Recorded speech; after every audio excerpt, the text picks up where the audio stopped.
Bismillahirrahmanirrahim.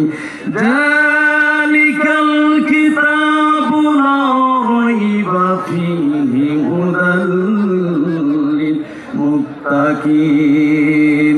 এটা এমনই একটা কিতাব, লা রাইবা, এই কিতাবের মধ্যে কোন প্রকার সন্দেহ নেই, লা রাইবা ফি, যার মধ্যে সন্দেহ নেই, যার মধ্যে ভুল নেই, হুদাল লিল মুত্তাকিন, আর এটা হচ্ছে মুত্তাকিদের হেদায়েত। বলেন সুবহানাল্লাহ।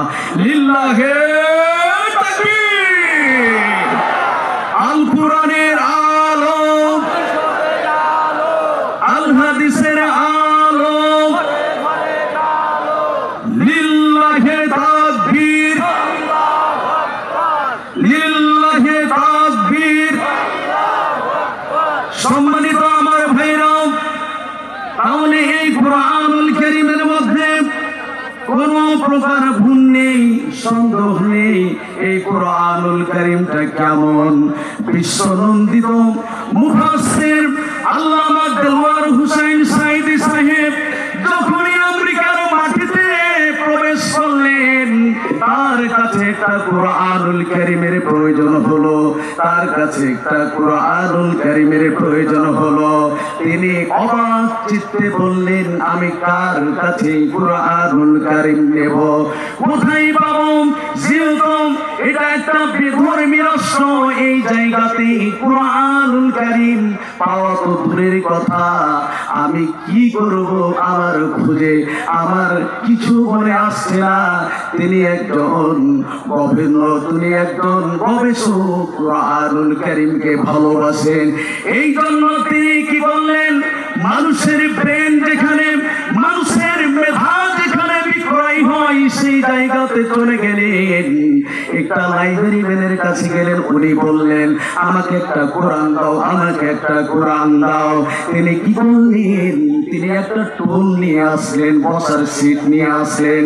তিনি অবাক হয়ে গেলেন, আমি চাইলাম কোরআনুল কারীম, আমি চাইলাম আমার কিতাব, নিয়ে আসছেন টুল, ব্যাপারটা কি বুঝে আসে না। এরপর তিনি আবার বললেন, আমাকে কোরআন দাও, আমাকে কোরআন দাও। এরপরে তিনি আরেকটা স্টিল মই নিয়ে আসলেন। এই মইটা নিয়ে আসার পর ওই যে বসার সিটটা আমরা যে ব্যবহার করি, ওই সিটের উপরে স্টিল মইটা রেখে দিলেন। মইটা রেখে দেওয়ার পর ওই লাইব্রেরি ম্যান একটা একটা করে ধাপি পার হচ্ছে, আর উপর দিকে উঠছেন।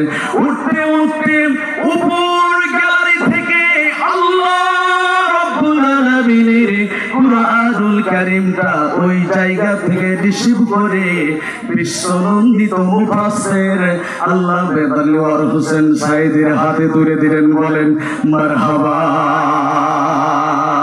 আল্লাহু আল্লাহ, আল্লাহু আল্লাহ, কবুল করো, আমি পাপী রে ক্ষমা করো। আল্লাহু আল্লাহ, কবুল করো, আমি পাপী রে ক্ষমা করো। দো জাহানের মালিক হয় তুমি, আমায় কবুল করো। আল্লাহু আল্লাহ। লিল্লাহি তাকবীর। সম্মানিত আমার ভাইরা, একজন বেধর্মী হয়ে যদি কোরআনুল কারীম যদি কি করে, আপনার হেফাজত করে, তাহলে আমরা মুসলমান, আমরা মুসলমান। আমরা সবাই এই জাবানুন নূর নামে একটা মাদ্রাসা, এই প্রতিষ্ঠানে কিন্তু কোরআনুল কারীম পড়ানো হয়। এই কোরআনুল কারীমকে রক্ষা অর্থে আমাদের সকলকে প্রাণ করে, আমাদের সকলকে মাল দান করতে হবে। আপনারা রাজি আছেন তো? আমাদের সকলকে এই জাবানুন নূর একটা মাদ্রাসা, এই প্রতিষ্ঠানের লক্ষ লক্ষ টাকা আপনার ব্যয় হয়, খরচ হয়। আমাদেরকে সকলকে এই প্রতিষ্ঠানকে সহযোগিতা করতে হবে। আমার বন্ধুরা, প্রত্যেকটি জায়গাতে কিন্তু দান বাক্স তৈরি করা হয়েছে কমিটির পক্ষ থেকে। আমরা